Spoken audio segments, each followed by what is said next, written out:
Back up to our, oh, that's where we're at. Spoilage. This is something we don't really cover so much in principles and maybe not even in regular cost accounting. It's one of those things that often gets kind of ignored. It's an easy thing to deal with. It really is. And questions are kind of common from it. So the idea of spoilage is raw materials kind of go into waste instead of coming into the finished product. Think maybe a liquid that gets evaporated along the way. If it's something that happens just because it has to, it's a normal part of the production process, that is normal spoilage. That is what it is. It's just part of the overall process.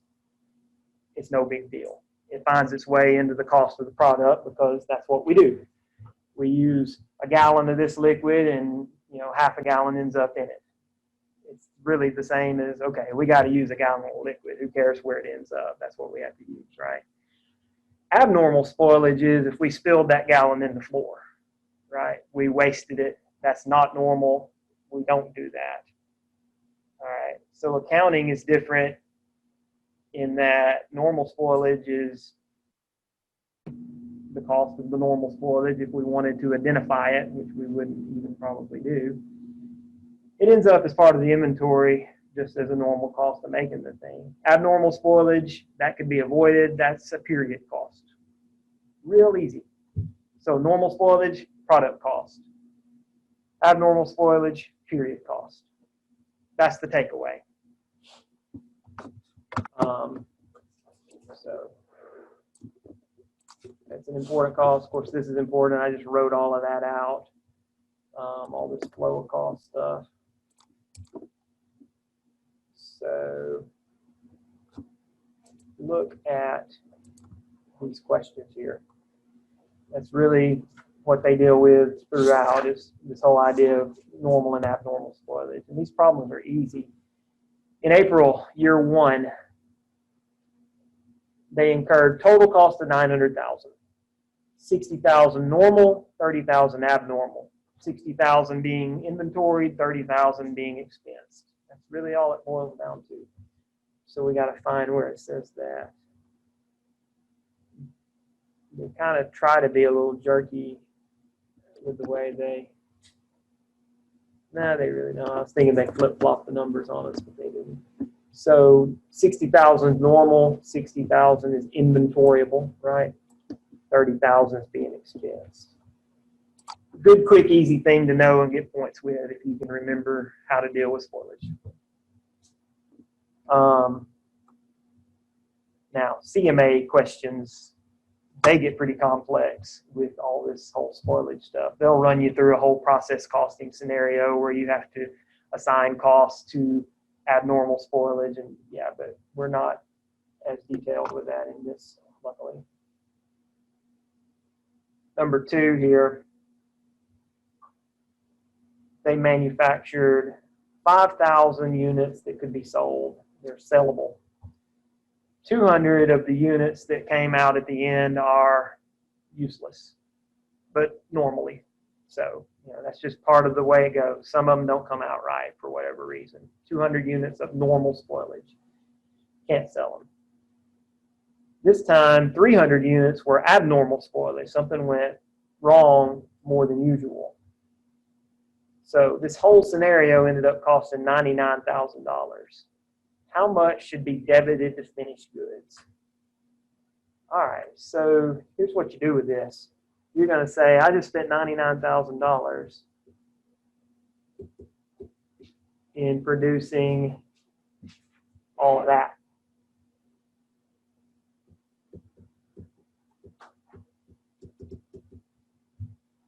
So all those units, good or not, ended up costing 18 bucks.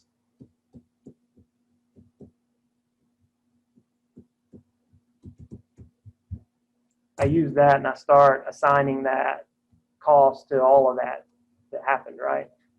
So I'm going to say, okay, 5,200 units, that's your total inventoriable cost, right? That's your product cost.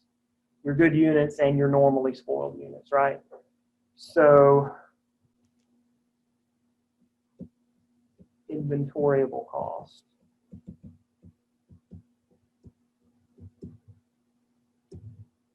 $5,200 of these units times 18. 93,600.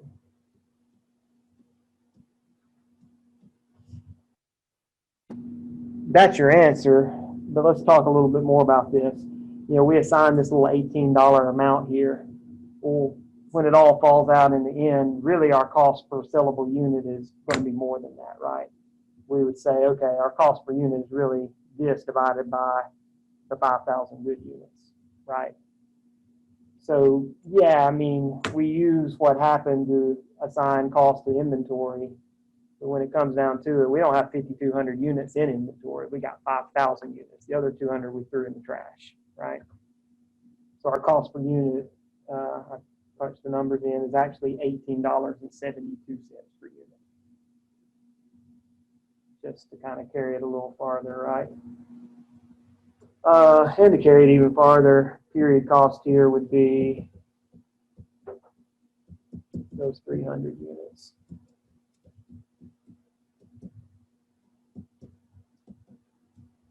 But we didn't need to do that.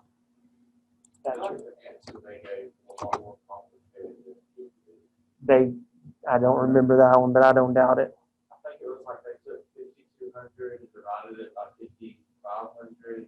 Oh, goodness. That by 99,000. Yeah. Okay, I guess I see their logic there, but that's kind of that takes too much brain power.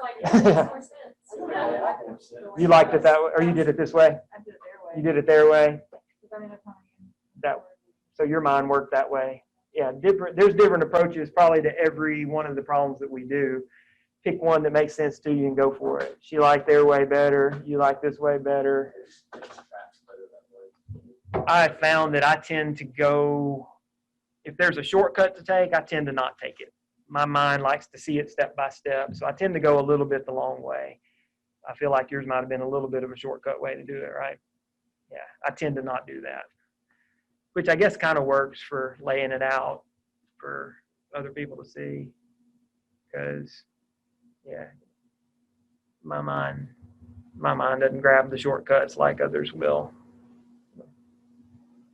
But yeah, whatever works for you is fine, absolutely.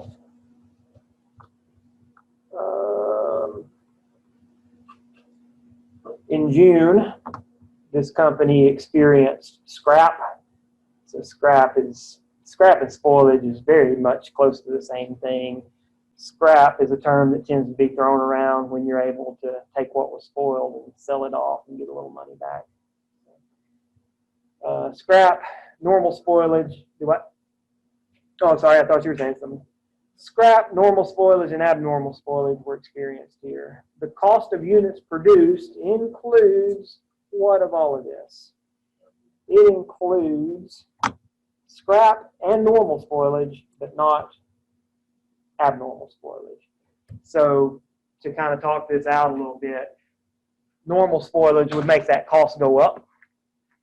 Scrap would help you reduce that cost a little bit. It actually flushes its way out through reduced overhead is what it does. But yeah, if you can take what was spoiled and sell it for a couple of bucks a pound or whatever, that just reduces your overhead cost. So the cost of produced units does end up capturing scrap and normal spoilage. Abnormal spoilage, not a cost of the units produced, it's just an expense of the period. Number 4 is a budgeting question, really out of place for this chapter, so let's not deal with it. Yes, this is extremely important stuff here for tests. Knowing how fixed costs in total behave and how fixed costs per unit behaves, very important. They will always, well, I won't say always, I exaggerate, but they love to hit you with fixed cost per unit, how it behaves as production goes up or down. They love it because I guess it seems counterintuitive to people, but they love that. Total fixed costs, we get that. Fixed costs are fixed. As production goes up, total fixed cost is the same, right? we pay $1,000 rent, it doesn't matter if we produce 1 unit or 1,000 units, rent is what it is, right? That makes sense. Fixed cost per unit has an inverse relationship with output. We pay $1,000 rent and produce 1 unit. That unit costs $1,000 worth of rent to produce. We produce $1,000 units, then it's $1 per unit as far as rent goes, right? The more use that we make of the fixed capacity that we've purchased, the cheaper our cost is per unit. Makes sense, right? It's just a little counterintuitive on first glance, but definitely take note of this one. They love that question. As production goes up or as output goes up, fixed cost per unit goes down, and vice versa. Variable costs in total, they'll go up as production goes up. Variable costs would be, I don't know why I'm on this example all night, but wheels on a car, right? You produce 1 car, you got 4 wheels. You produce 100 cars, you got 400 wheels. Total variable cost goes up, right? Variable costs per unit stay the same regardless. You produce 1 car, those wheels cost what they cost. You produce 100 cars, each wheel still costs what it costs, right? All this is true within a relevant range of activity. At some point, you get a bulk discount and variable costs aren't what they are, per unit. At some point, you exceed the fixed capacity that you have and you have to purchase another manufacturing facility or something like that, right? All this is true only within a relevant range, right? Definitely know those 2, I guess, definitions of each of these terms. Definitely know those. And then they put the old high-low method on us, which is so easy. And I love high-low because you can just breeze right through them for easy points. It's not important in real world at all, but man, they love it on tests. High-low method. High-low method comes into play when you have a cost that's a mixed cost. It's got a little bit of variable to it. It's got a little bit of fixed to it. For example, I remember once upon a time I was in an apartment that charged a fixed rate for water, a certain number of gallons. If I went over that, then they started charging per gallon. So that would be a mixed cost, right? Classic textbook examples like renting a U-Haul where they charge you a fixed rate plus however much per mile you drive it. That would be a mixed cost. We need to be able to split out the fixed and variable components of those using the high-low method, which I hesitated to even put all these steps down because that's kind of useless to read. Working through it, it's so easy. And that's it for that chapter. Let's look at them. Okay. When production levels increase, who cares about these other things they're putting on us, flexible budget and all that. What would we expect to happen to these things? All right. Output or production is going up. What happens to fixed cost per unit? Production goes up, fixed cost per unit goes down, right? What happens to variable cost per unit? Nothing. It is what it is, right? So decrease, no change. 1 is good.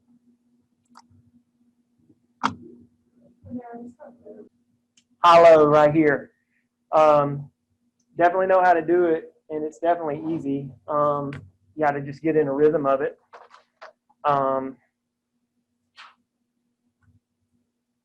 So they'll give you data points.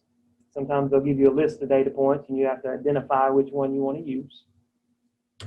You choose the highest level of activity and the lowest level of activity, and those are your data points, right? Here they only give you 2, so we don't have to choose anything. You will begin by taking the change in cost and divide it by the change in activity.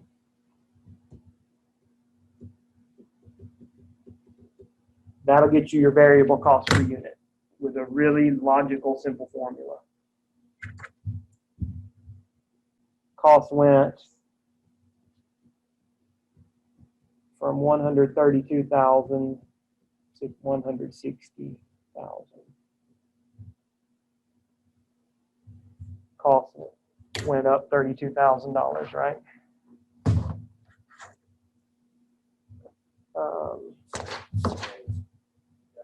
28. I don't do math in my head at all. Yeah, I was I don't know what it means. kind of looking at something that sounded like you said. Aha, he's wrong. So that was the change in cost in those two levels of activity, maybe 2 different months or something. So the change in activity supposedly that created that change in cost was a $20,000, 20,000 kilos difference, right? 60,000 kilos caused 132,000 of cost. 80,000 of them caused 160,000. So those 20,000 additional kilos led to 28,000 additional costs. That sounds like a variable cost to me, right? Kilos go up, cost goes up. 28 divided by 20 is $1.40. There's your variable cost.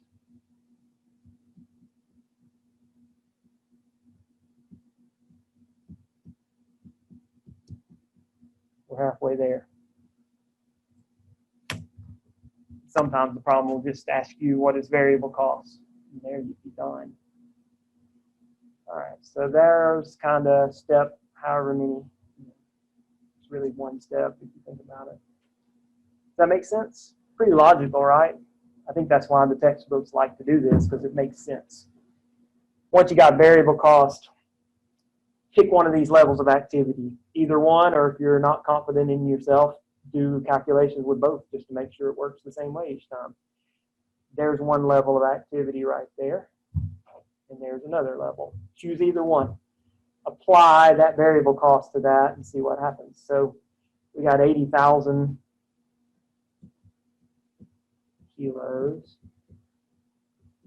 We said that would be $1.40 each. So total variable cost at that level of activity would be $112,000.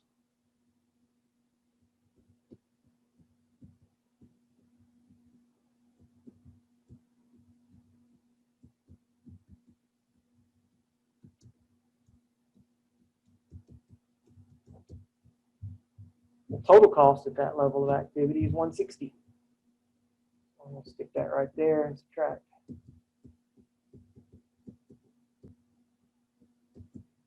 So if we got total cost of $160, we've identified $112 of that to be variable, the rest is fixed. So $160 minus $112 is $48 fixed.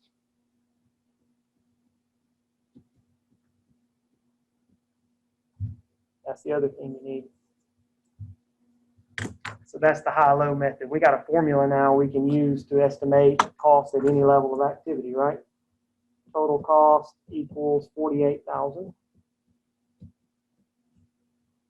plus $1.40 per whatever is going on.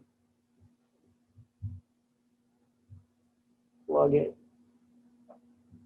and solve, and you got your answer here. So 48 fixed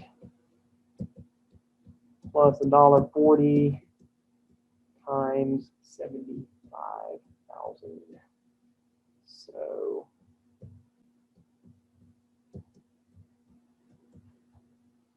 $105. So we got 153,000 here. Which is this one. Definitely know how to do high-low. I mean, it should click in your head, just automatic, be able to just run through one of those. You see high-low and you're just jumping for joy and you run through it and you're done and you're happy and you're confident. In this step right here, we could have also done our calculation using 60,000 to get variable cost at that level. Take 132 minus that to get the same fixed cost number. Do both if you want, just to make sure. So this one though, so it's just asking us to do a little bit of math. I mean, this one's pretty simple. This is like a non-accounting word math problem, like you get in, I don't know what level, but you know, it's pretty easy. So you got a delivery company, you got a truck. That truck drives 125,000 miles a year. Variable cost has been determined to be 13 cents a mile. Has the capacity to hold 28,000 pounds and delivers 250 loads. How much is the cost per pound? So no real accounting knowledge needed here. So, you know, just doing the math, right? 28,000 pounds is what that thing carries. Looks like it does that 250 times. So that's 7 million pounds it carries. This problem shows up again in another section too. Did y'all notice that? They do that. So 7 million carries. So now we just have to figure out how much it costs to carry it, right? So the cost comes from driving the thing 125,000 miles. And they already figured out the cost per mile for us. It's very nice. So the total cost of that thing, $16,250 to carry that many pounds. Divide and we're done.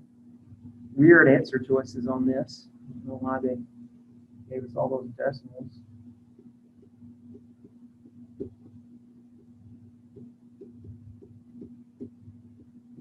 But that one ended up being 0.00232. I've never in my life seen a real CPA test question with that many decimals. So maybe 3, usually 2. So that's an unusual.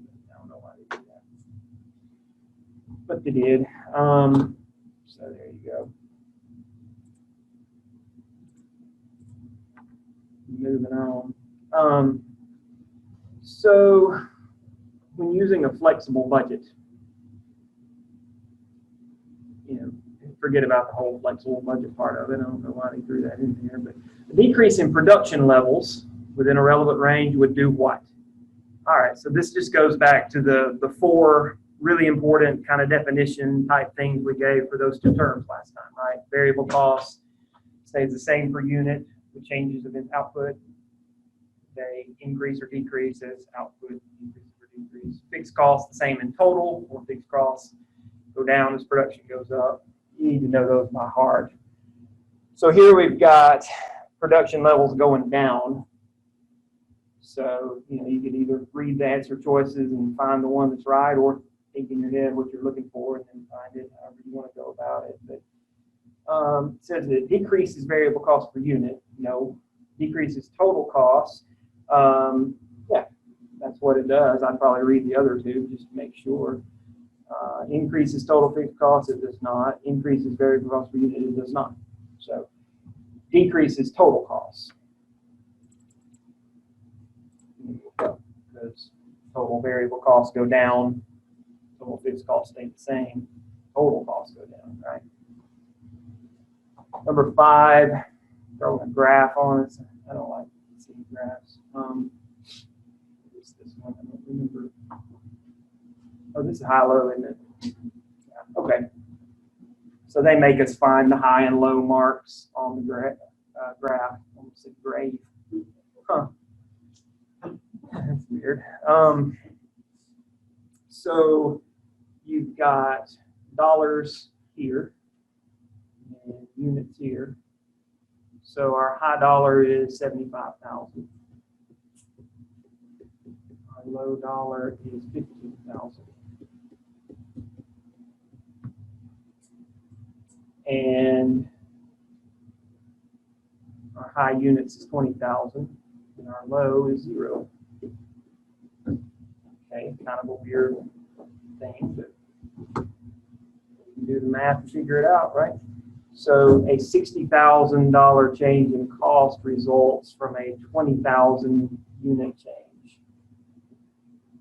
So that begins to describe our variable cost, right? $3.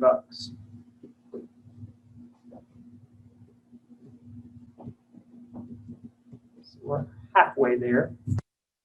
developing a cost formula here to describe total fixed cost and variable cost per unit. So we're halfway there. Now we just need the fixed cost amount. So choose, you can eyeball it and see it's going to be 15,000, but let's go ahead and go through the whole process here. There's one of your levels of activity. It's easier to do this other one, but do this one just to keep our routine going. So with 20,000 units at $3 per unit, we got 60,000 total variable cost at that level. Well, 75,000 is the total cost at that level. So that means 15,000 of it's fixed, right? Or you could just say, when you're not doing anything, cost for 15, that's fixed too, so whatever. So total cost is 15,000 fixed plus $3 per unit. Now we can plug in whatever they want us to do. They want us to estimate, given what we got here, how much would we think 12,000 of these things would cost. We think it would cost 15,000 plus $3 for each of those.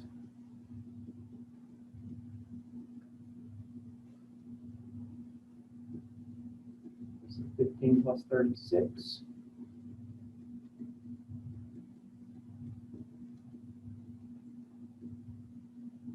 Would be 51.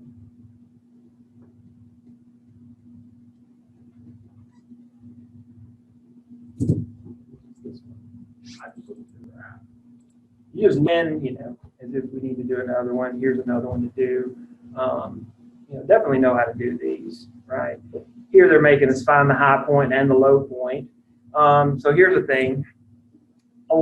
Most of the time, your high quantity and your high costs match up with each other, as do the low. But every now and then, they'll have a high cost maybe associated with not the highest quantity, right? So how do you choose what the high point is and the low point? Is it based on the dollars or is it based on the quantity? I've seen this in problems. So if you see that, always choose your high and low point on the activity. The activity drives the cost. You choose it based on the activity. So don't even look at the dollars when you're looking for your high and low point. Look at the activity. So low activity is 12, high activity is 18. So it looks like our data points are January and March, right? Okay. So changing cost, 43.20 at the high, 31.20 at the low. Changing quantity, 1,800 at the high, 1,200 at the low. So we're saying that a 600 unit change in orders caused a $1,200 change in cost, right?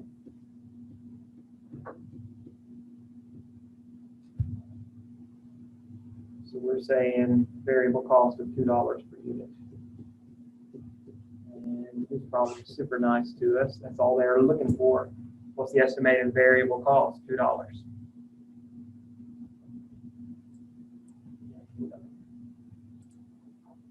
We didn't have to go as far with that one. Okay. So yeah, a lot of important stuff in that section. Definitely know how fixed and variable costs behave. Definitely know how to do the high-low method. It's good old-fashioned test question stuff there. Any questions about any of that? All right, so your takeaways from this chapter are know how to do high-low beginning to end, number crunching, and know how variable and fixed costs behave. And, I'd also throw in there, be able to identify whether a certain item would be a variable cost or a fixed cost. Direct materials would be variable, rent would be fixed. Yeah, that's a pretty common thing to know. But other than that, probably good to go. Any questions on anything? All right. So we're moving an hour in. All right, this section on cost, volume, profit analysis is a beast. Do you agree? Yes. Super, super important. So important. The good thing about this topic is pretty much this formula right here will get you through most anything they ask you. The bad thing is there's so many ways they can ask you so many things. So that's the bad part. But really most of the time comes down to plugging their information into that formula. There's one circumstance where that formula won't work, but most of the times that'll get you there. They can ask you a break-even question. So first of all, this formula is selling price times the number of units, which really will give you your total revenue, right? This is like a sideways income statement if you look at it. Selling price times your number of units you sell. That's what you make. The cost of that, though, is every unit you sell, you have a variable cost associated with it. So you'll subtract the variable cost per unit times the number of units. And then you'll subtract out all those total fixed costs. And what you're left with is your income. So they might ask you, what is the break-even point? You would simply take that formula and set operating income equal to 0. Break-even means you earned nothing, right? All right, so that's your formula. That will get you a long way. Now, definition you need to know because sometimes they'll throw it on you as part of the problem. Contribution margin per unit is the selling price minus the variable cost per unit. The first little part of this formula. So it's an important concept. It's the amount every sale contributes for recovering those fixed costs. And then once you recover the fixed cost, every unit you sell is profit, right? So if you think about it, yes, you're making this amount of money for everything you sell, but you're also spending this amount of money for every unit you sell. All the material labor, variable overhead, variable selling expenses. Everything you sell, that cost is right there linked in with it, right? So if you take what you're making minus what you're spending per unit, you're left with what's being contributed, your contribution margin. So that's important to know.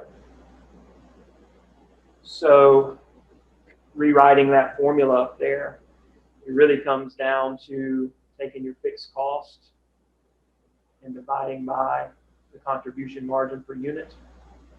That will tell you exactly how many units you have to sell to fully recover those fixed costs. That's the point at which you break even. Every unit you sell after you recover those contributes to profit. So that's a really good concept to know. So for the contribution margin per unit, Uh-huh. you do that formula, the selling price times your unit. Yep. Minus your variable cost. Yeah, but really it's like selling price per unit minus variable cost per unit. Okay. So like, so-and-so sells their product for $10 per unit. Variable cost is $6 per unit. Okay. Everything we sell brings us $10, but we're already spending $6 to make it happen, right? So we're netting $4 from each sale. That's our contribution margin. That's what's being contributed from every sale. We'll highlight that for all these examples we're about to do.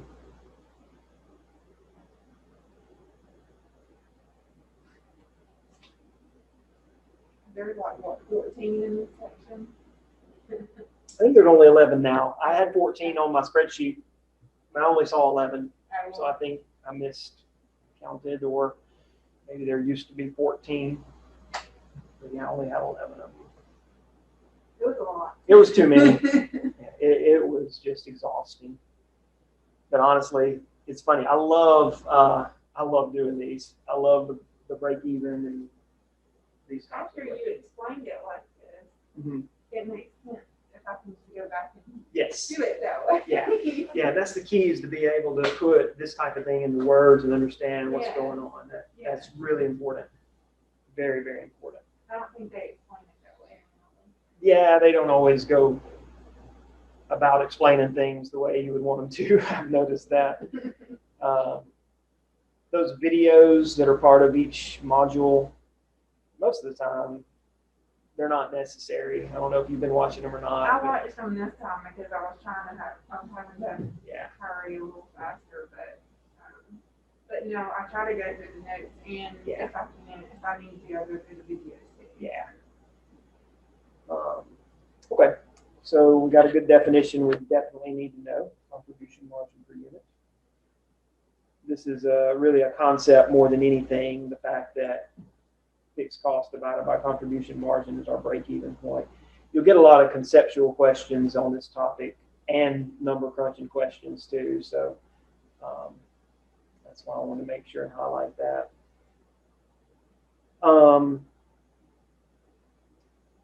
So keeping going, this is a thing you definitely need to know too. The contribution margin ratio. And it's really just expressing that idea of the contribution margin in terms of a percent. So let's say we have a I'm making up numbers here, selling price of 10. Let's say we have variable cost of 6, like I said a second ago. All right. So our contribution margin in that case is, we're making $10 revenue. We got to spend 6 to make it happen. So really, we're making a contribution margin of $4 per unit, right? All right. So the contribution margin ratio simply says, for every dollar of revenue, we make 40 cents, or 40% is our contribution margin ratio. Now notice this, for every dollar of revenue, 60 cents of it gets eaten up because it's variable cost. 40 cents of it keeps going. So your variable, there's a variable cost ratio. There's a contribution margin ratio. They're both a ratio to the sales dollars. Every unit you sell, a dollar either is variable cost or it keeps going. So that's what the contribution margin ratio is. Your contribution margin divided by sales, your selling price. Very important, because every now and then the setup of a problem won't allow us to use this formula. We'll have to use this. So this is the other formula you need to know. So it comes into play in just the one little circumstance. And that circumstance is they don't give you the information to plug into this other one. So fixed cost divided by the contribution margin ratio tells you how many dollars of revenue it takes to break even. So let's say we have $100,000 of fixed costs. With this information we kind of made up over here, how many dollars of revenue do we need to break even?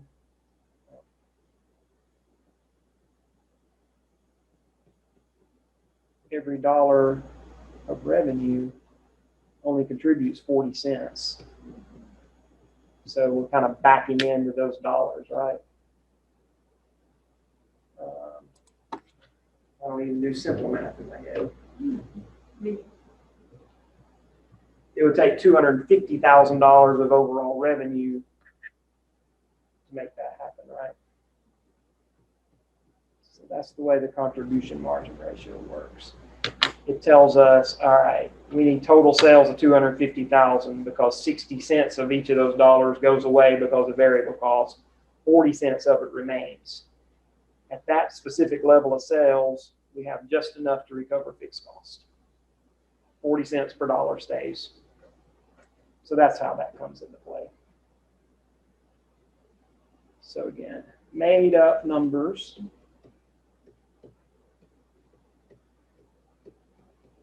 In case anyone can't read that.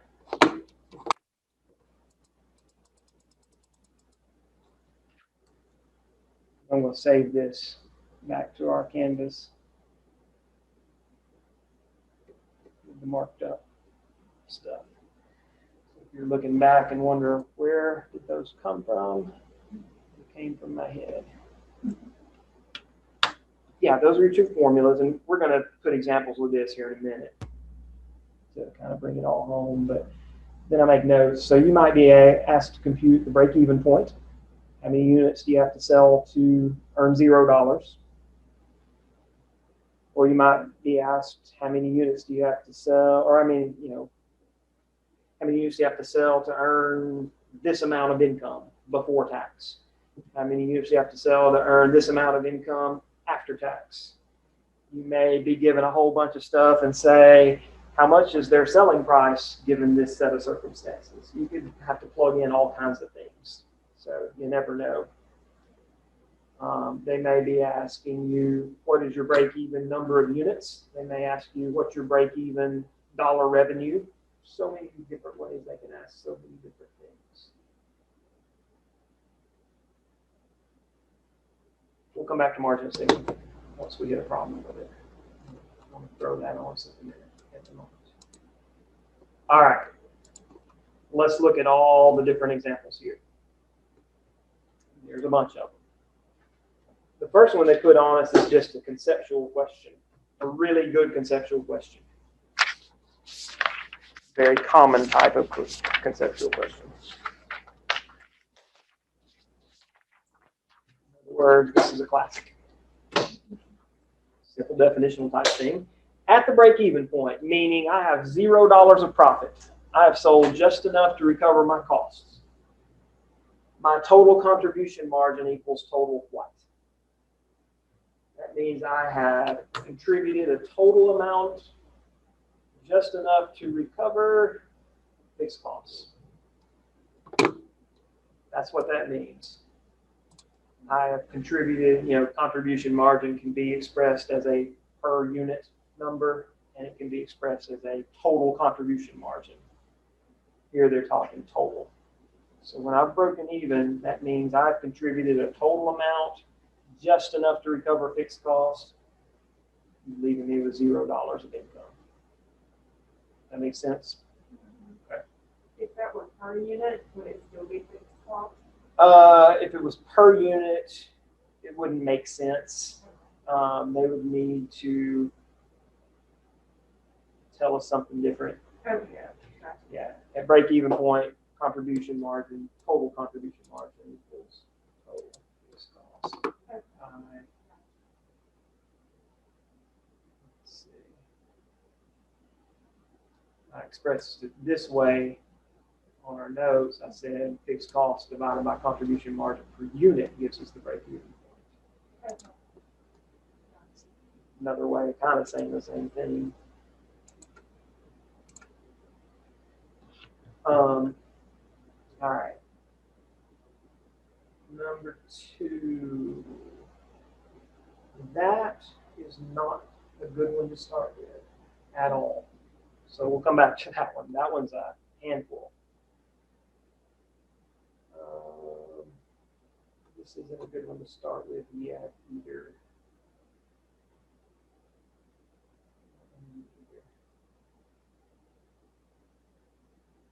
We're going to do these all, but I want to start with an easy one first.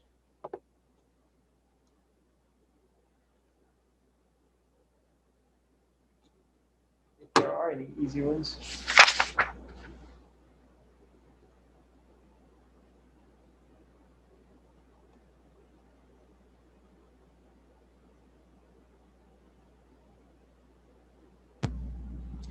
All right, let's start with number 9 of all things. Start with. This is the most basic one they give us. All right, so if I'm on the exam and I see, oh, they're looking for break-even point. What I usually do is I think in my head, all right, I'm looking for selling price. I'm looking for variable cost. I'm looking for fixed cost.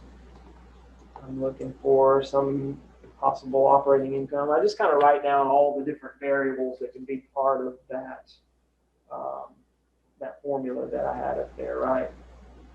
So they may tell me some of this.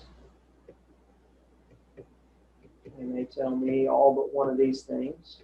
I don't know. But I like to have everything nice and neat in a good order for myself. All right. So here's all our information. They can throw this at you a number of different ways. With our selling price, they don't tell us what the selling price is, but they give us an easy way to figure it out, right? They tell us that total revenue is $5 million. And that happened because we sold 250,000 units. So we know our selling price is $20.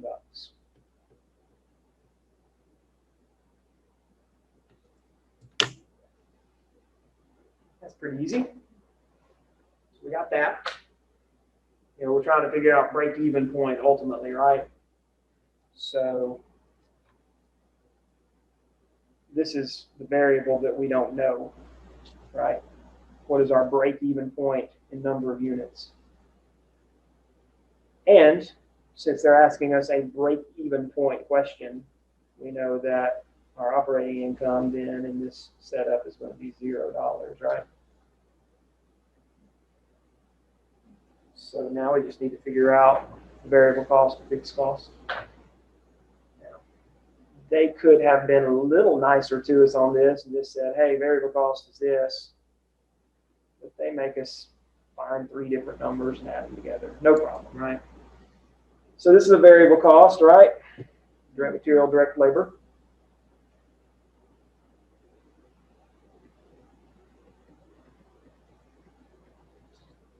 Variable overhead is a variable cost, obviously.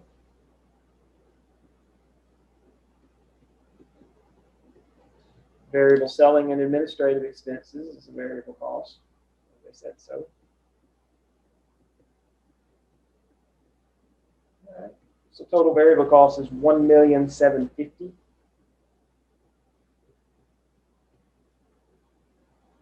Everything they're telling us all happened at this level of activity, right? So for every 250,000 units sold, we made $20 for a total of $5 million. For every 250,000 units sold, we incurred a total variable cost of $1,750,000. So our variable cost per unit is $7. So now we know that.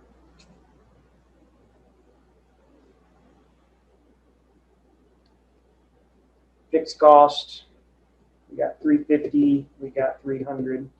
So add that together real quick.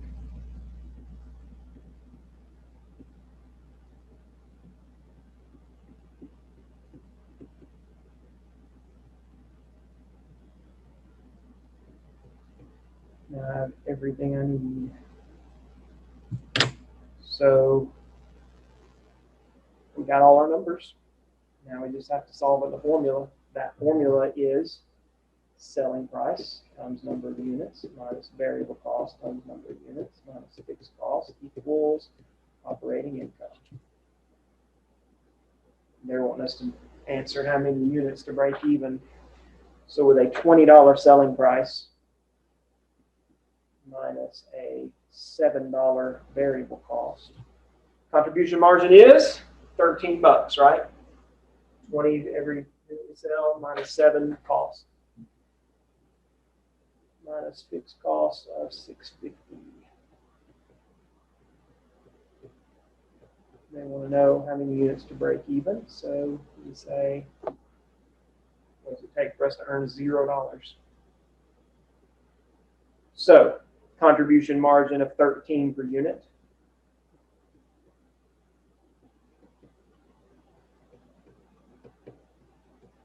And it really all just comes down to us taking fixed cost divided by contribution margin per unit, like we said on our notes. 50,000 units to break even.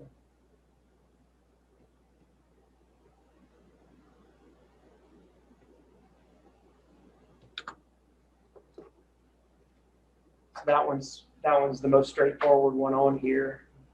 They made us work to get the numbers pretty easy, right? So that kind of brings some of those points up again, right? Our contribution margin is $13. Every unit we sell contributes $13. So once we sell 50,000 units, we've contributed that $13 enough times to finally recover all those fixed costs. A good question might be, what if they sold one more unit? What's their income going to be? One more unit contributes $13, so income would be $13. What if they sold 49,999 units? They would have a $13 loss at that point. Every unit you sell, 13, 13, 13. 50,002 units, you got a $26 profit. 50,003 units, you got a $39 profit. 0 units sold, you got a $650,000 loss. And then you start chipping away at it $13 at a time as you sell units. So that's the way contribution margin works. All right. Questions on that? Anyone? Does that all make pretty good sense? All right, so that was pretty straightforward. This one is actually quite straightforward too. So let's back up to number 8 here.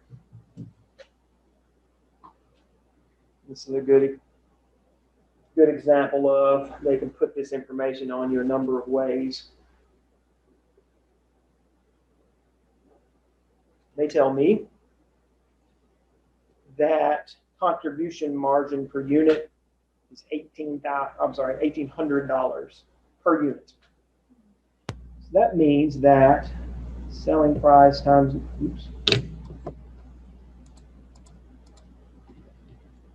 selling price times number of units minus variable cost times number of units, $1,800. Every unit we sell contributes $1,800. Well, they also tell us, I really need the X's there, selling price times variable cost.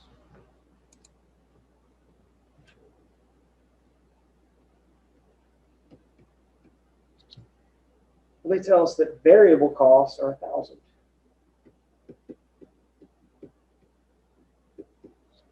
There you go. It's really easy to see, well, hey, that means selling price is 2,800, right? So I don't think we end up needing that, but there it is anyway. As I'm working my way through the problem, I'm taking note of that in case I need it. That's real obvious from, okay, contribution margin is 1,800. Well, the variable portion of that's 1,000, which means, okay, the 2,800 must be the selling price, right?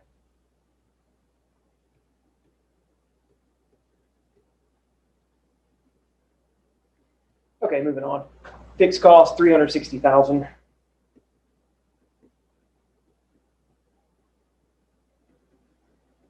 Based on these estimates, what is the approximate break-even point?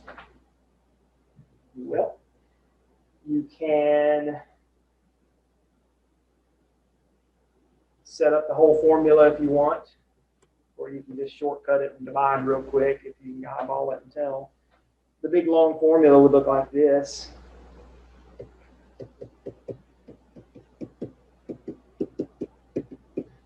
$2,800 selling price minus $1,000 variable cost minus $360,000 fixed cost, set it equal to 0.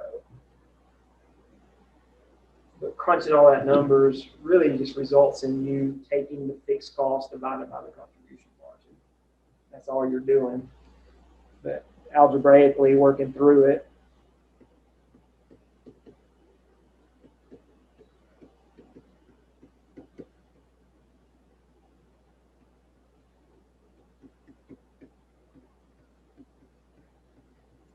so 360,000 fixed cost, chipping away at it at $1,800 at a time. I think it's 200 students to make it happen. That's what our units are here.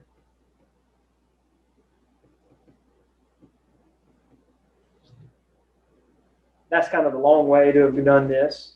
If you're comfortable and handy enough with what's going on, you could have just real quickly gone, okay, fixed cost 360, contribution margin 1,800, divide 200. Oops. I don't tend to do it that way though. I tend to lay it all out and just kind of put it narrow, put it the long way. That's just kind of the way I do. Shortcuts kind of bother me. I mean, this isn't that much of a shortcut, but I don't know. It's just my process of thinking through. As I'm going through, I made a note immediately that, okay, my selling price is $2,800. And then I've got all this, and I don't know. It doesn't take any brain power to just plug all this in. It takes a little bit more to think, okay, what am I doing? Oh, yeah, it's fixed cost divided by contribution margin. Isn't that right? Yeah, I think that's right. Good. Here, I'm just like, there's my formula that I know is right. There's all the inputs. I know math. I don't know. That's just me. Other people are different. So whatever works for you. Questions? There have been no questions from anybody.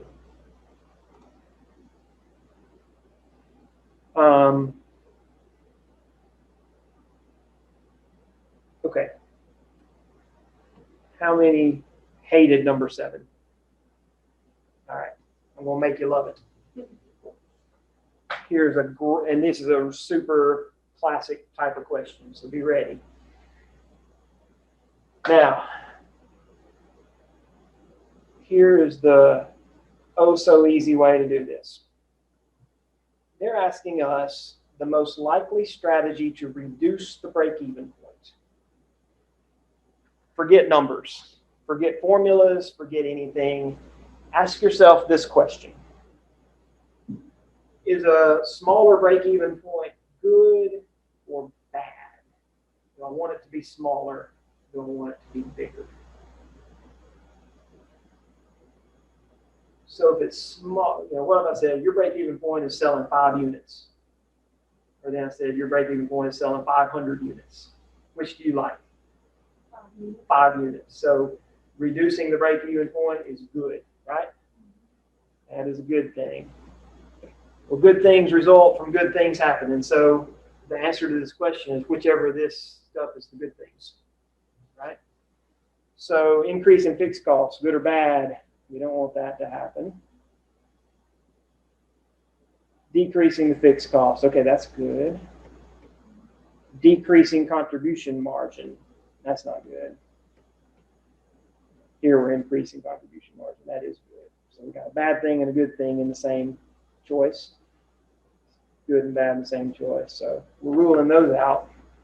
Decrease in fixed cost, I like that. Increase in contribution margin, I like that. That's going to be our answer. Good things make good things happen. All you have to do. No problem, right? I love those. It's all you have to do. Ask if this is a good thing or a bad thing, and then find the things that match up with it. D wouldn't work because increasing fixed costs is bad. Decrease increasing contribution margin is bad. So D's the worst possible thing. C's the best thing. So that question could have said, which of these would cause break-even point to increase? And then we're like, oh, that's bad. So D would be our best choice for that. A and B are not enough information to know anything about that. So, make sense? Think y'all can handle that? No problem. Right. Okay.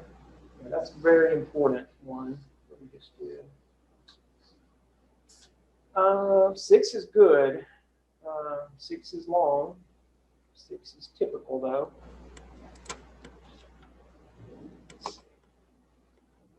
Break at some point, aren't we?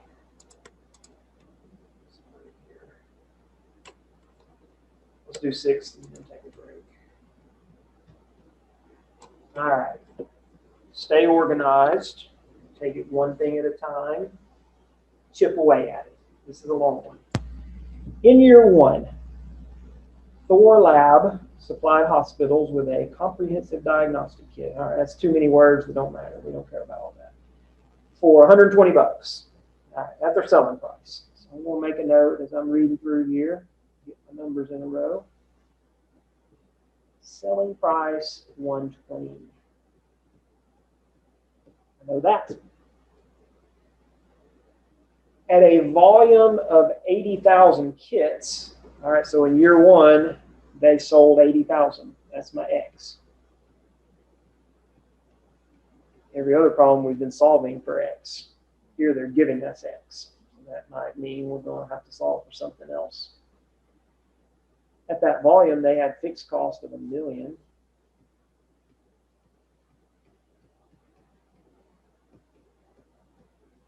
And a profit before tax, so we don't have to worry about tax, of $200,000.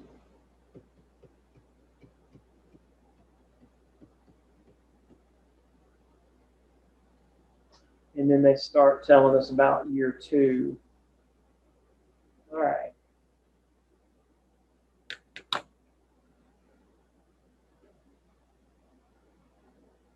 So that's the, we'll worry about year 2 in a second. Well, yeah. Let's see.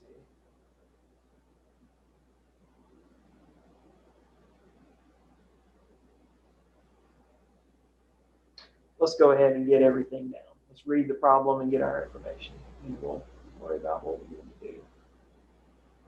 Due to an adverse legal decision, their year 2 insurance increased by $1.2 million. So you got to say, okay, that's a fixed cost that's going up for year 2. So year 2 fixed cost is now going to be still the $1 million from before plus an additional $1,200,000. So now it's $2.2 million.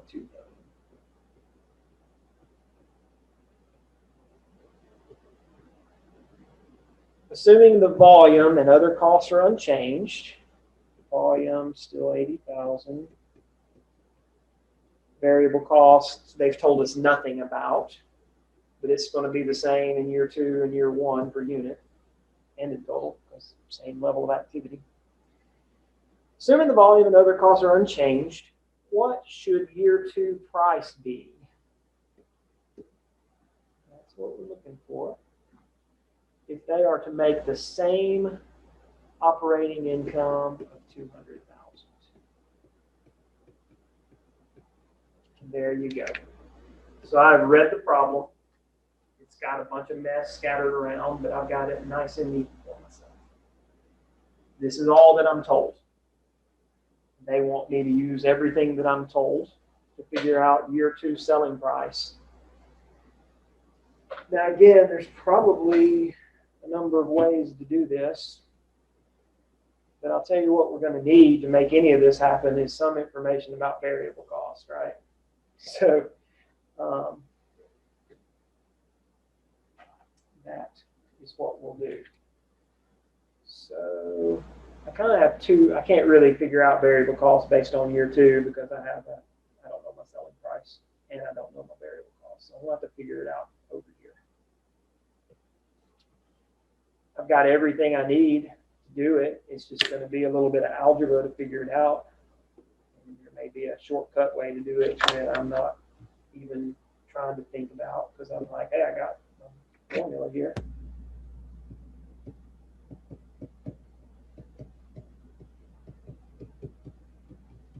I know almost everything in that. I know that my selling price is 120. I know that we're talking 80,000 units here. I know that I have no idea what my variable cost is, but whatever it is going to be multiplied by 80,000 units. I know my fixed cost is $1 million, and I know that all of that ended up giving me $200,000 of income. Algebra. We got one unknown here. So our total revenue is 9.6 million.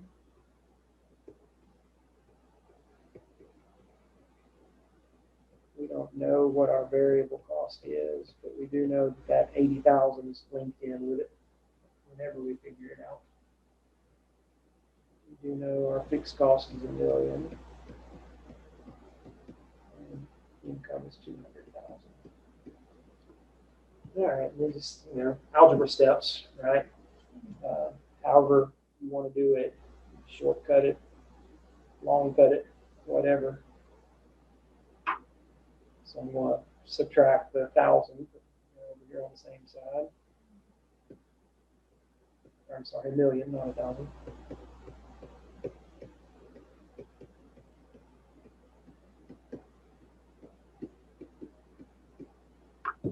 All right.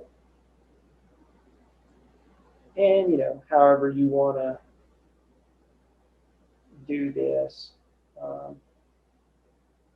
the 80,000 has a negative on it, so you can stick it over here and make it positive. Bring that over here and subtract.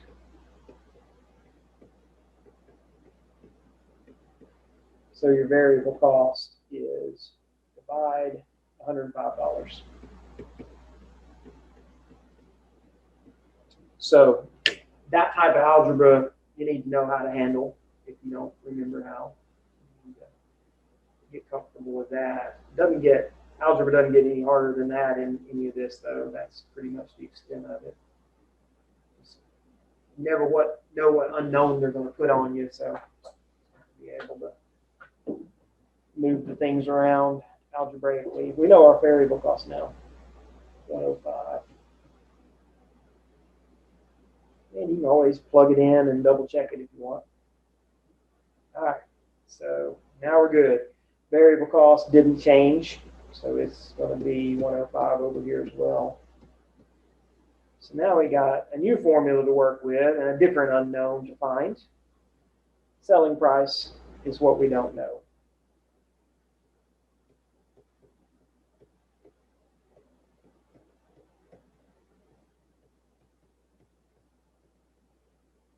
Leave this up in your room. Back that out.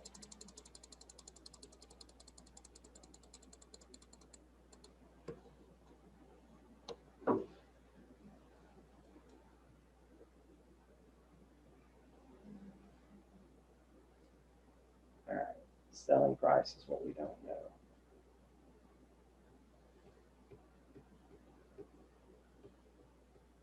We do know our variable cost now. Fixed cost is now 2.2 million. Don't forget that little tidbit.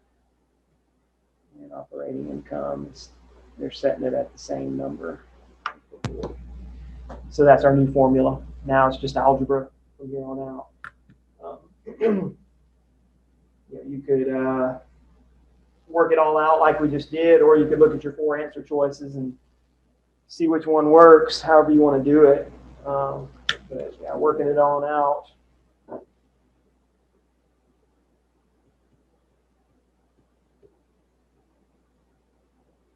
That variable cost is that 8.4 million really that we had before.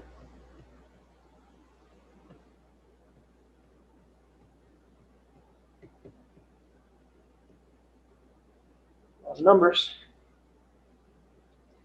So let's stick all these whole numbers over here on this side, subtract or add on both sides. Ends up with 10,800,000 over here. Divide, and it's a selling price of 135.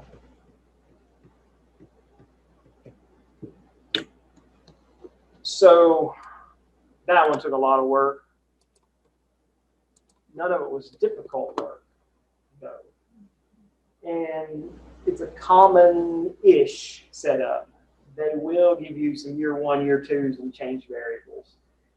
This one's a little more work than typical, though, having to solve for the unknown variable cost, and then come over here to year two and solve for the unknown selling price. It's usually a little more straightforward than this. It's usually just, here's this for year one. Variable costs went up by this, fixed costs went down by this, what's our new break-even point, blah, blah, blah type thing. This is a good example of, I know this formula, as long as I can figure out what goes where, I can figure these problems out. So number 5, let me see what number 5 is. That looks deceptively simple. Or is it just simple? I don't know. I can't remember this one. All right, let's see what we got. Reading the problem, jotting down what we got, and then I'll go from there. Yeah, fixed cost of 100,000. I'm going to write that down. Break-even sales of 800,000. All right, so however you want to do it, selling price times the number of units or total sales or whatever. I'm going to write that down so you'll know what we're talking about.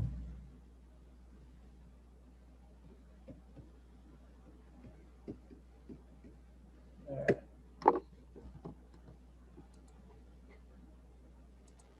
What is the projected profit at 1.2 million of sales? Okay. So we'll just call that projected sales.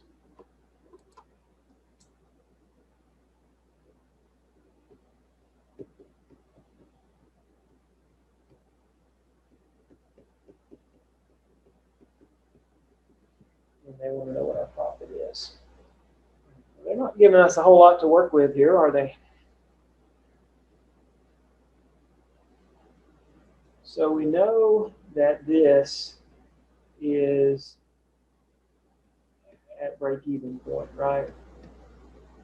So that's one more piece of information we're given, because they said that is break-even sales. All right. So we really have kind of what we need, right? Selling price, X minus variable cost, X minus fixed cost equals operating income. We know everything except for that middle number there. So we know 800,000 is our total sales. We don't know this, but we do know fixed cost is 100, and we know that that resulted in a $0 profit. So we know that total variable cost then is 700,000, right? So that's another little piece of information for us. We don't know any unit numbers or anything, but we do know everything we're given is in totals. They've given us no number of units. That's okay. We can go with that. That's not a problem. All right, so here's what I would do with this. We don't have our unit numbers or however many units there are, but we do know relationships. We know sales minus variable cost equals contribution margin minus fixed cost equals operating income. We know our sales is 800,000. We know our variable cost is 700,000. We know contribution margin is 100,000 because that's what our fixed cost is. We broke even with that, right? So let's get our contribution margin ratio. We haven't had to do that yet.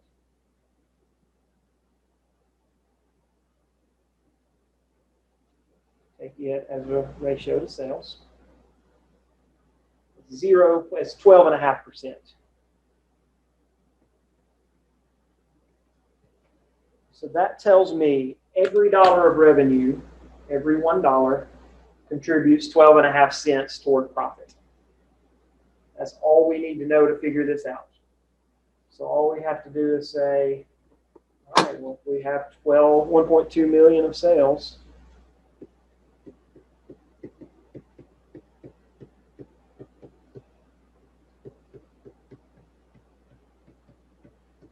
we know that 12.5 cents of that will be contributed to profit.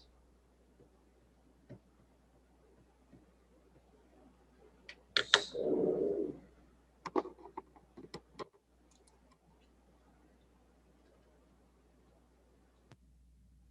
$150,000 contributed. So contribution margin. Let's say contributed. Say it.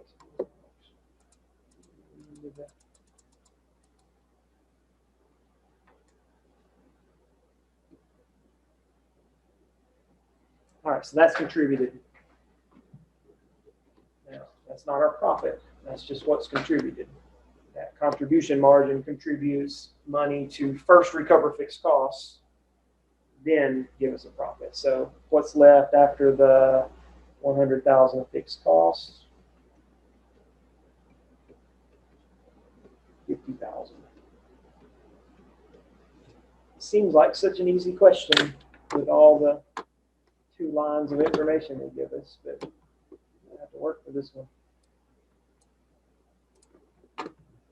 That's on the harder side right there. You know, that's not all easy. That was quite difficult. But take what you know, figure out what else you know from it. Got to use the contribution margin ratio this time. That's a really valuable tool to have in your little arsenal there. It can come in handy. It comes in handy when you don't know your units. Here we did not. Questions on that one? All right. All right, 4 more of these. We're going to start of these by now. All right. Number 4. I felt like this was wrong. Did anybody do this and feel like none of the answers was correct? Let's work this out. Let me show you what I did and see if y'all see that I'm doing anything wrong. I don't think I'm doing anything wrong. A company that produces 10,000 units.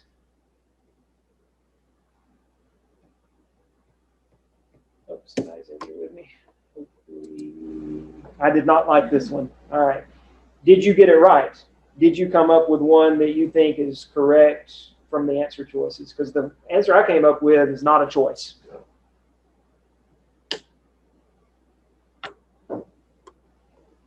You got it wrong. Okay. Yeah, I think everybody probably would get this wrong because I don't think there's a right answer here. But tell me if I'm thinking about this wrong, but I don't think I am.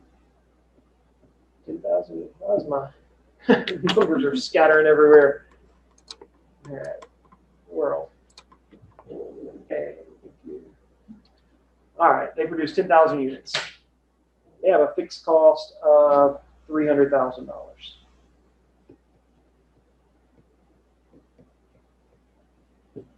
Variable cost of 50.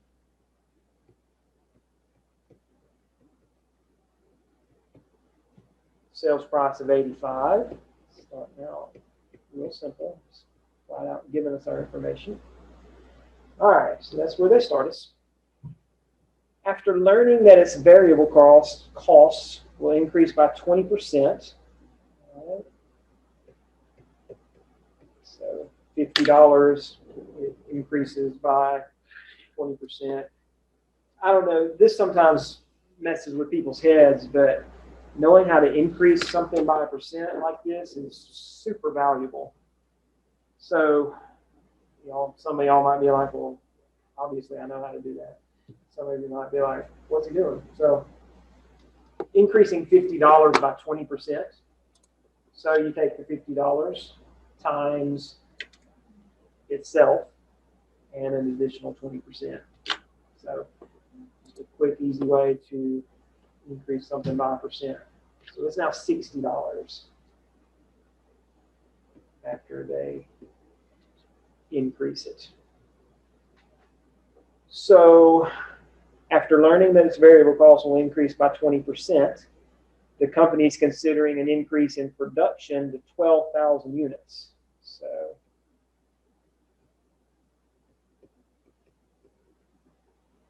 which of the following statements is correct regarding the company's next steps?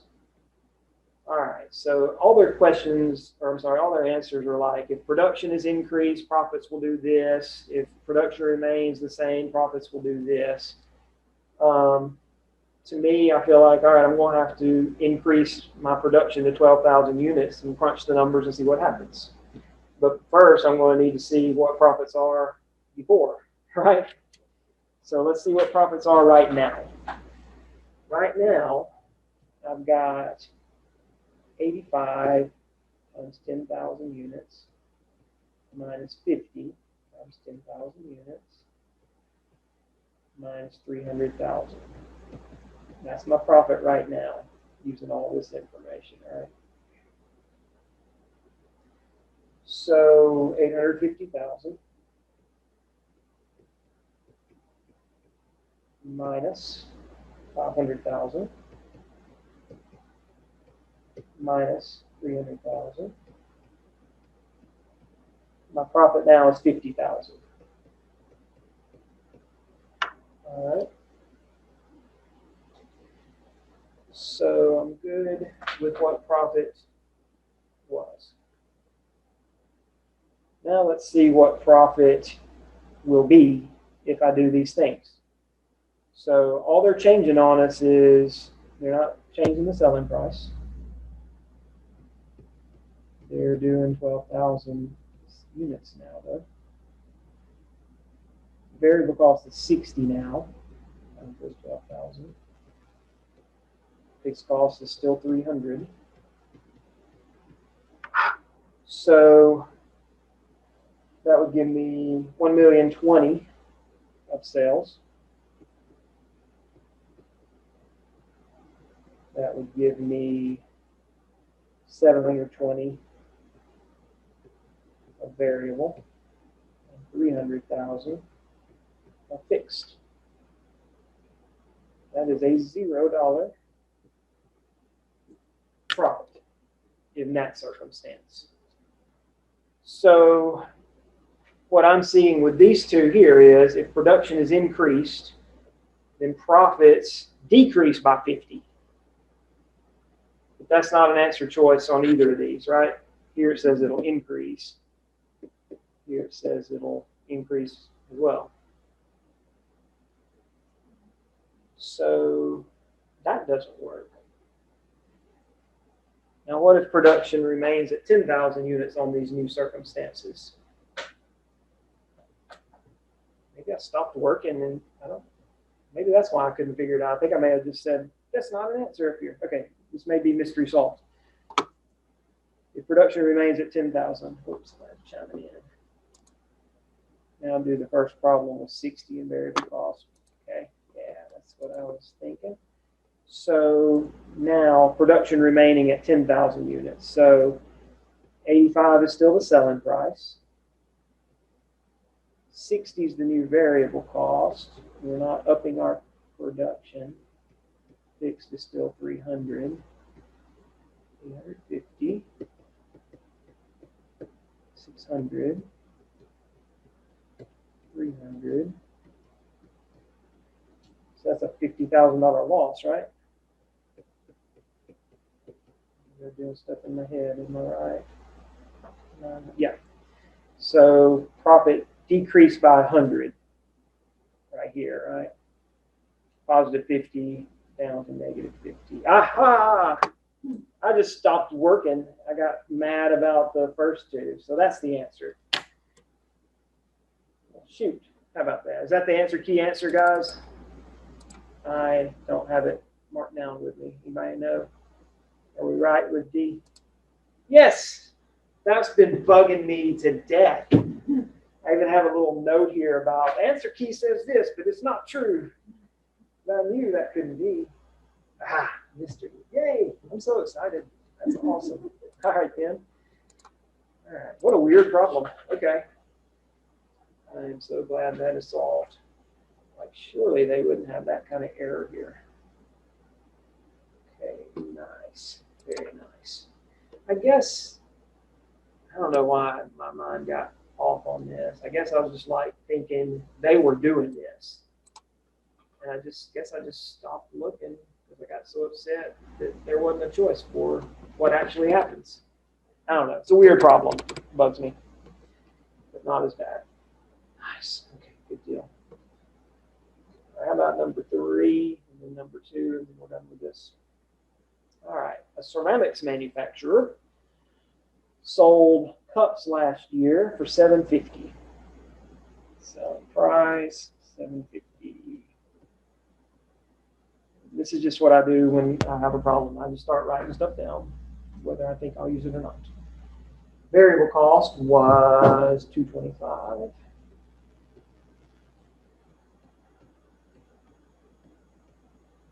The company needed to sell 20,000 to break even, so 20,000 is the break-even point. 2 pieces of information from that sentence.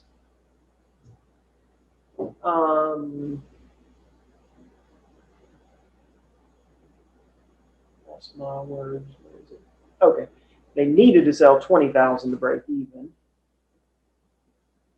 but in actuality, net income was 5,040.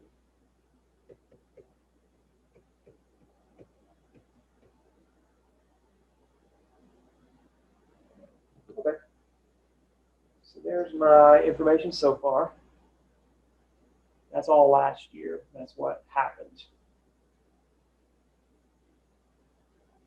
This year, the company expects the following changes. Sales price will be $9 now. They love the changes. This is a common thing. Variable costs will increase by 33.33%. So I'm going to multiply by 1.333. See what that is.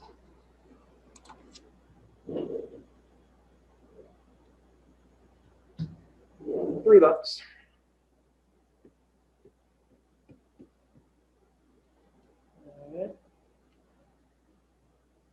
Fixed cost increased by 10%. Oh, they didn't tell us fixed cost, did they? All right, so now we got to drop back over here and figure out our fixed cost. Jerks. Fixed cost.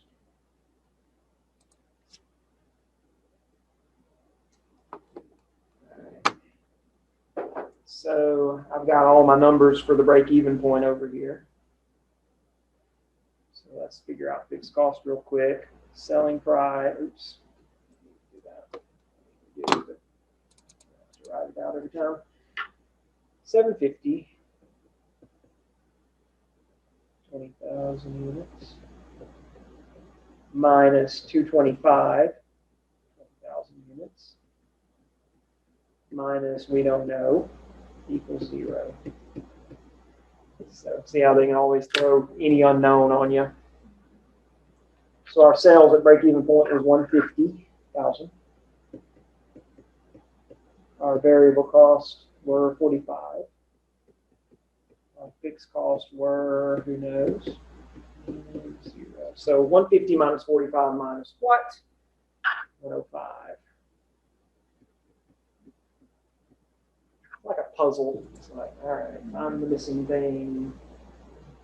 All right, so fixed cost we now know was 105. So now we can go back up and say they want to increase it by 10%.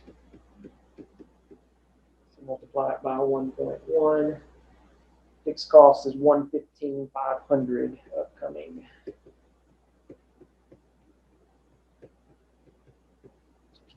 All right, and the income tax rate was 40% and will be 40% if we need to know that. I don't think we do. How many units does the company, oh wait, skip the line. Sales in the coming year expect to exceed last year's by 1,000 units. How many units does it expect to sell this year? All right. So we need to figure out how much actual sales were last year. We know our after-tax net income was 5,040. So we've got all the numbers we need. We just have a new X that we're solving for, right? This was break-even sales. We're not interested in that anymore. We want what were actual sales that gave us this after-tax net income number. So new formula. So selling price 750. How many units? Minus 225 units. Minus 105,000. We know our fixed cost now. Equals 5,040. All right. So this is a new thing that we haven't done yet. That's after tax. We need to convert that to pre-tax. So this is our net income number. We need that to be pre-tax operating income. So what I'm about to do is a very common thing that you might be hit up with on these types of problems. If they give you after-tax net income, you'll want to convert it to pre-tax. Divide that by 1 minus the tax rate.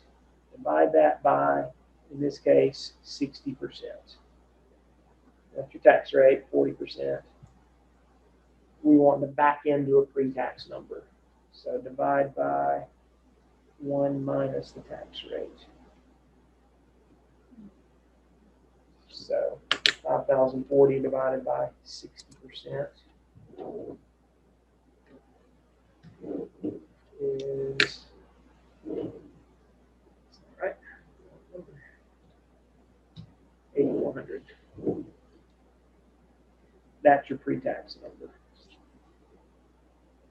And that makes sense. Like if you had that pre-tax number, 40% was the tax rate. That means that you get to keep 60% of it for income. The 40% goes away, right? So 8,400 pre-tax times the 60% you get to keep leaves you with a 5,040 rather net income. So you're just backing into it. Take the 5,040, divide it by that 0.6, and back your way back into the 8,400. So that little dividing by 1 minus the tax rate makes a little more sense when you think about it from the other direction. Pre-tax times what you get to keep gives you your net income. Backing out. All right, so be sure you know how to do that. That's an important concept. So the rest of it's just solving.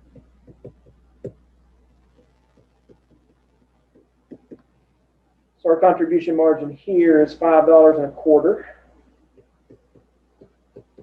We need to sell enough to recover $105,000 of fixed cost, and on top of that, earn us another $8,400 of income.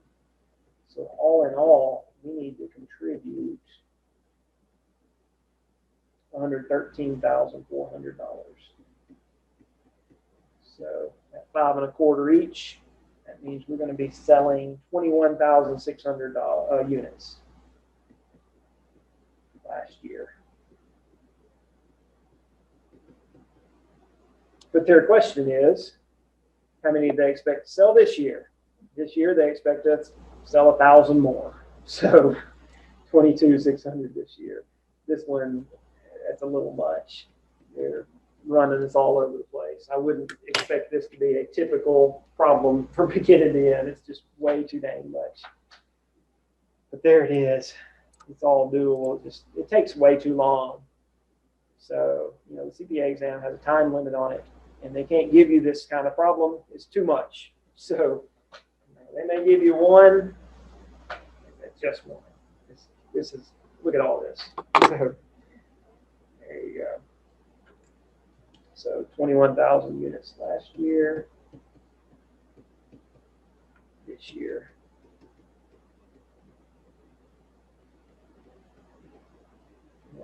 More. Whew. Questions on that crazy thing? So question number 2 was all of the same setup. How much do they have to sell this year to break even?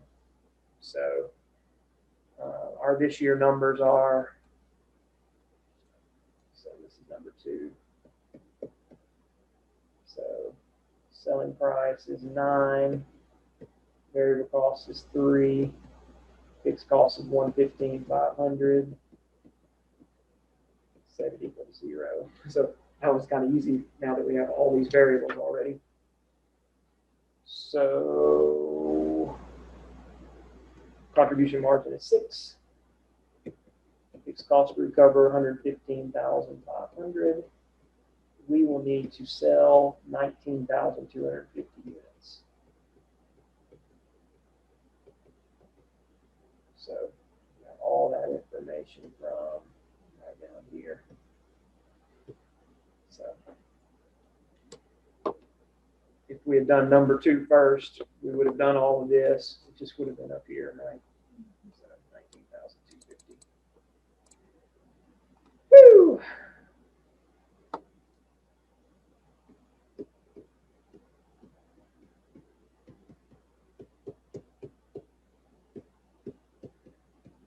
There we go. All right, we could do these all day, and they could throw all kinds of situations at you. But I think I'm pretty tired of doing them. What are y'all about, y'all? Pretty tired of these. I guess we need to do them though, don't we? Real quick, I don't think these are horrible actually. Especially the number 11 is not bad, but all right. This company produced and sold 30,000 backpacks.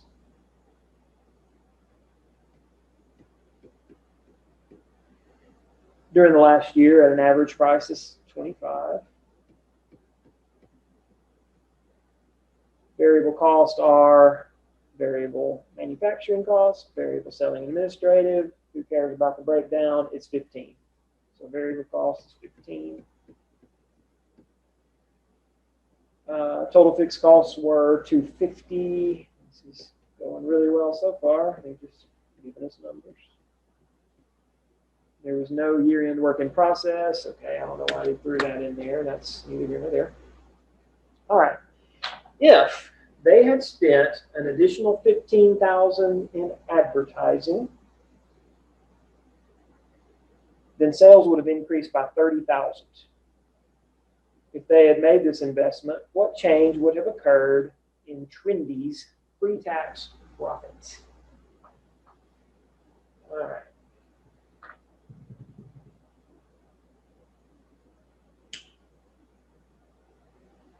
There may be a shortcut way of doing this.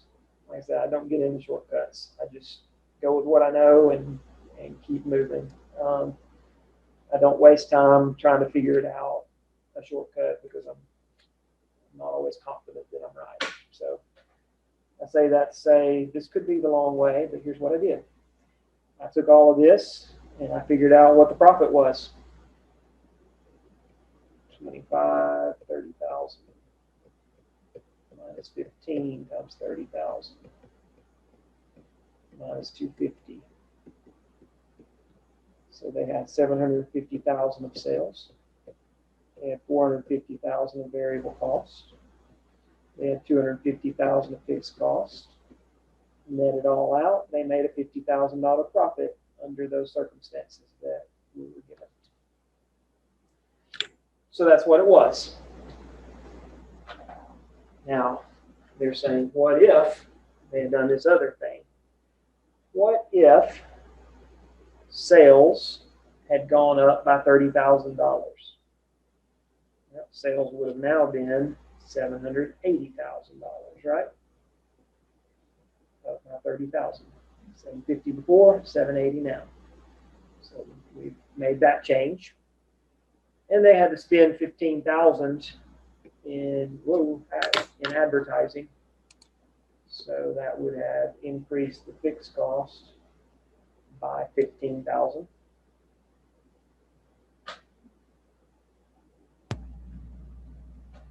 So yeah,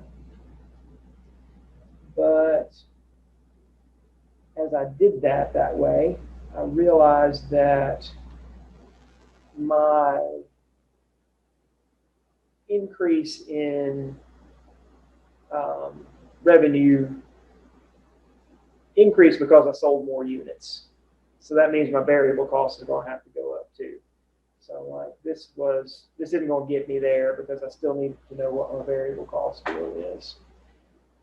So I've kind of bumped up here to the top and said, all right, then my sales were $780,000. And we didn't change our selling price. So that means that I sold 31,200 units under this new circumstance. All right. Now I've got information that I can use. So I've got $25 times 31,200 units minus $15 times 31,200 units minus fixed cost of $265 now. Don't forget to add that 15.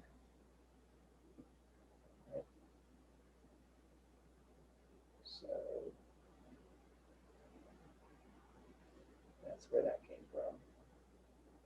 So 780,000 minus 468 minus 265. So our new profit would be $47,000. And it's a $3,000 decrease.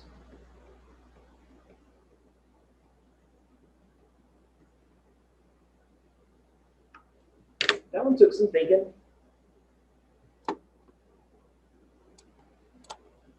Let me give you this little warning. CPA exam can be jerky to you. A jerky thing to have done on this would be to have made one of the answer choices $47,000 something, because you like get down here like, ooh, 47,000. Be careful. Make sure you see what they're asking. I've seen some really mean CPA exam questions where you go through all this type of work like we did here, and you get this, and you've got the right answer, but you're not answering their question. Just be careful. Questions on this one? Let's do one more. I think this one's pretty easy.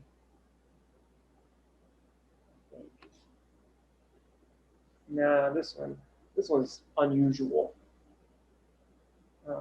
This one might be worth skipping, honestly. I think this one may do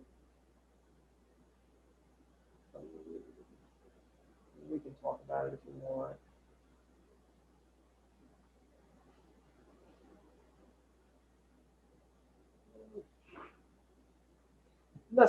It's not useful to us. Let's not worry about it. I mean, we can if you want, but it's not worth the trouble. It's not a typical question. It could throw us in the wrong direction because this graph they have is not a graph of costs. It's a graph of their profit. I feel like it might just screw up our ideas about how costs behave if we fool around with this one. So I don't want to do any damage with this one. So let's throw it out. Sound good? Okay. All right, so margin of safety. Margin of safety. I do not want anybody to miss the margin of safety question. It's so easy,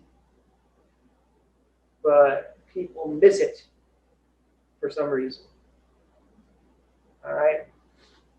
All margin of safety is, if you know your break-even point, let's say your break-even point is 10,000 units. That's how many units you have to sell to break even. To compute margin of safety, all you have to know is some actual number that you achieved or some budgeted number. Let's say that break-even point is 10,000. I actually sold 12,000. Have a 2,000 unit cushion there before I was into the loss territory. That's my margin of safety. So any question you have that's want you to compute margin of safety, step one is figure out your break-even number. Carry it a little bitty step farther and subtract some actual or budgeted number depending on how they present it. That's all you have to do. And I don't know what it is, but it just throws people for a loop when they see it as a question. You can express it as a percentage, but I don't like it. I don't think a percentage is as useful. And, I haven't come across it that often with anything. So it's just a super simple, if I know break-even point, I'm just finding an actual and subtracting. That's it. So, you know, looking at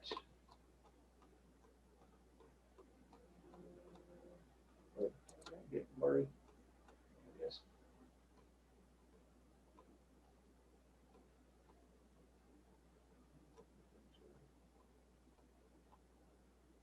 And these markings are all over the place now, aren't they?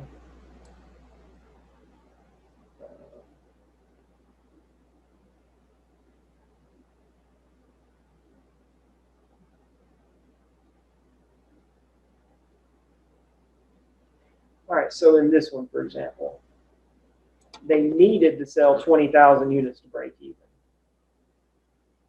They actually sold, once we did all this work, 21,600 units. Their margin of safety is 1,600 units here. That's how close they got, or how much beyond break-even point they got. So 21,600 units is the actual. 20,000 is the kind of hurdle they need to delete. Margin of safety is the difference in the two, 1,600 units. That's all. It's a good thing to know. All right.